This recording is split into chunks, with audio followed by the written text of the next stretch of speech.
Kohli you beauty 195 strike রেটে 47 বলে 92 run করে জাস্ট হালকা একটুর জন্য সেঞ্চুরিটা মিস হয়ে গেল তার। প্রথমে বেঙ্গালুরু ব্যাট করে 241 রান সংগ্রহ করে 7 উইকেটে 20 ওভারে। আর পাঞ্জাব কিংস 181 রানে থামে 10 উইকেটে 17 ওভারে। মুম্বাই ইন্ডিয়ান্সের পর দ্বিতীয় দল হিসেবে প্লে অফ থেকে ছিটকে গেলেন Punjab kings. Punjab kings play off থেকে ছিটকে গেলেন এবং Mumbai Indians royal challenger Bengaluru টিকে গেলেন।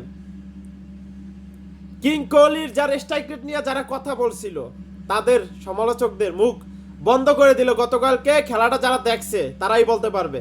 6টা ছক্কা এবং 7টা 4। King Kohli you beauty.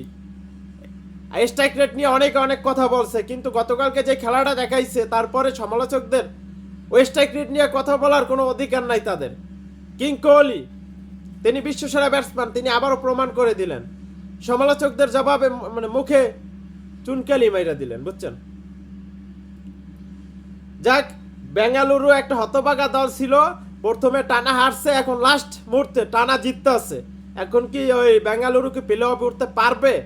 আপনারা কমেন্ট বক্সে লিখে যান।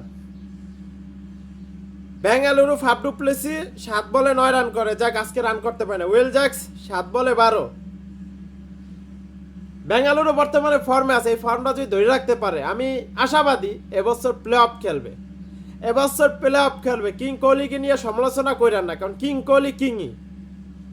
তিনি হয়তো বা একটা ম্যাচ খারাপ খেলতে পারে, কিন্তু প্রতিটা ম্যাচই তিনি ভালো খেলে বেঙ্গালুরুর হয়ে।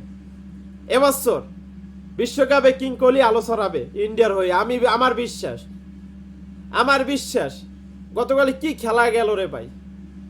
বেঙ্গালুরু 241 রানের টার্গেট দেয়, সেই রান চেঞ্জ করতে পারে না পাঞ্জাব কিংস। এই পাঞ্জাব কিংস 261 রান চেঞ্জ করছিল, মনে আছে তো আপনার?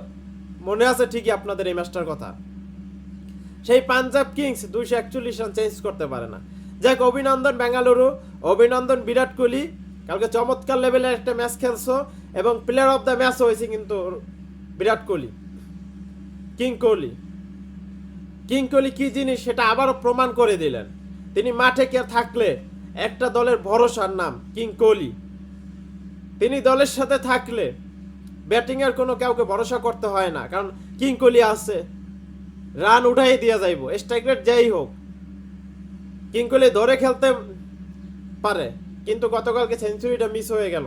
এই জন্য কিং কোহলির জন্য একটু দুঃখ লাগতেছে। সেঞ্চুরিটা যদি হয়ে যাইতো তাইলে অন্য রকমের একটা ফিল হইতো। জাস্ট হালকার জন্য সেঞ্চুরিটা হয় নাই, 8 রানের জন্য 8টা রানের জন্য সেঞ্চুরি মিস। Bad luck.